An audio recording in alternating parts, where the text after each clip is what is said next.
Hello friends, in this quick tutorial I'm going to show you how to make SVG or EPS file in Photoshop.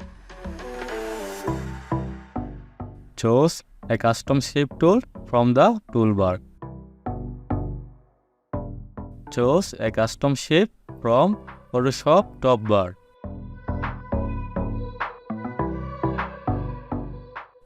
Shift hold created a new shape.